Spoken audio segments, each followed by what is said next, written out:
Marshall Stockwell 2មកទៀតហើយបាទមកទៀតហើយ Marshall គឺយើងមានដូរថ្មជួសជុលមក play ទាំងអស់បាទជួសជុលទាំង hardware software firmware យើងមានធ្វើទាំងអស់ណាបាទហើយថ្មមិននិយាយអាហ្នឹងដឹងមានអូតូបន្តិចឥឡូវយើងតេស្តតិចទៅអានេះយើងអត់តបានជួសជុលទេបាទបើកមកវាចេញអញ្ចឹងប៉ុន្តែវាខូចបាទវាចេញអញ្ចឹងប៉ុន្តែវាខូចមិនប្រើបានទេវា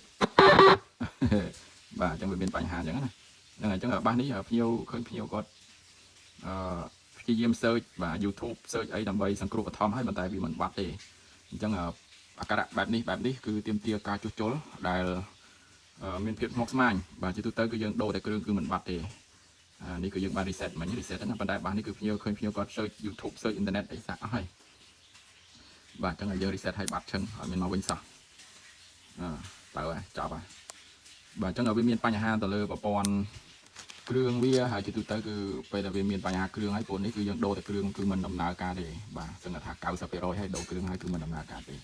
បាទឲ្យតែពាក់ព័ន្ធទៅផ្នែក Bluetooth ផ្នែកប្រព័ន្ធនៃការបញ្ជាផ្សេងគឺមិនងាយទេលើកលែងតែរឿងសាកថ្មរឿងអីអាហ្នឹងអាចដូរគ្រឿងហើយវាត្រឡប់មកប្រើប្រាស់ពេញបានភ្លាមៗប៉ុន្តែក្រៅពីគ្រឿងក្រៅពី block ហ្នឹងបាទទៅ block Bluetooth block ការបញ្ជាដូច CPU MCU អីរបស់វាហ្នឹងគឺមិនទេបាទដូរតែគ្រឿងហើយយើងត្រូវធ្វើមានបច្ចេកទេសក្នុងការធ្វើបន្តទៀតដើម្បីឲ្យវាដំណើរការមកប្រកបដីវិញណាបើមិនអញ្ចឹងទេគឺស្បៃហើយបាទអញ្ចឹងបាសនេះគឺមិនជា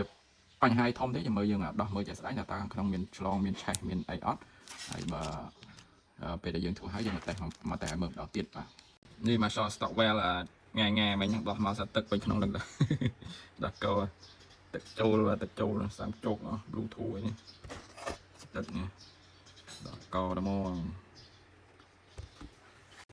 ឥឡូវយើងមកមើលសភាព main board របស់វាមិនមែនថាទឹកទឹមតែចូលថ្មីទេបាទចូលមករយៈហើយនេះណាឡើងស្នឹមឡើងកំណក់មកជើងគ្រឿងសំខាន់គឺមានបញ្ហាអស់ហើយនេះ Marshall Stockwell 2នេះបញ្ហាគឺយើងបានដោះស្រាយជោគជ័យហើយបាទជោគជ័យ 100% តែម្ដងឥឡូវនេះគឺយើងបានចាប់គុំដើម្បីធ្វើការបើកសាកល្បងណាបាទនេះ Bluetooth នេះឲ្យហើយនេះយើងចាក់ចម្រៀង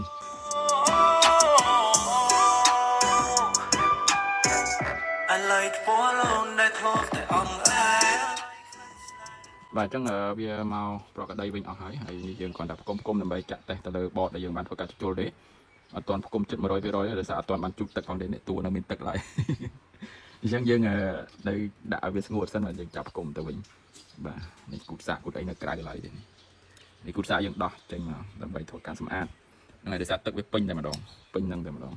សើមគ្រប់កន្លែងបាទអញ្ចឹងវាដំណើរការមកវិញអស់ហើយនេះ Bluetooth បាន connect រួចអែមសែមហ្នឹងចឹង Marshall មានបញ្ហាយកមកបាទមិនប្រកែមិនជំនាញអីទេប៉ុន្តែគេថាអាចធ្វើបានមួយចំនួនធំហើយមួយរយៈនេះគឺយើងធ្វើប្រភេទ Marshall ដែលសោះមកច្រើនបាទជោគជ័យមួយចំនួនដែរចឹងណាហ្នឹងហើយហើយបើបានមកសំណុំចិត្តទៅក៏យើងធូរចិត្តតិចដែរបើប៉ះសល់មកច្រើនកន្លែងបាទរឿងខ្លះដូចយើងធ្លាប់បានថតណាហ្នឹងហើយខ្លះមកគឺ board version ផ្សេង keyboard version ផ្សេងខ្លះក៏បាត់គ្រឿងដោះគ្រឿងចេញអត់បានដាក់អីចឹងទៅហ្នឹងហើយខ្លះក៏ដូរគ្រឿងមកខុសអីចឹងទៅណាចឹងវារៀងបាក់ដែរពេលខ្លះប៉ុន្តែនៅតែយើងនៅតែព្យាយាមធ្វើបានជោគជ័យមួយចំនួនធំគាត់ថាវាចំណាយពេលច្រើនចឹងណាហ្នឹងហើយជាងវាខ្លះចំណាយពេលច្រើនចឹងយើងខាតទៅធ្វើការងារផ្សេងហើយវាសល់ឲ្យវ៉ាន់គោកាន់តែច្រើនតគ្នាចឹងទៅហ្នឹងហើយទោះយ៉ាងណាយើងនៅតែព្យាយាមចឹងគ្រាន់ថាបើចាំយើងនៅតែព្យាយាមធ្វើចឹងតែថាចាំបានមិនអត់ទេអូខេចឹងគ្រឿងនេះគឺយើងធ្វើជោគជ័យហើយនៅតែដាក់ឲ្យស្ងួតទឹកគឺយើងចាប់គុំមករួចរាល់ហើយ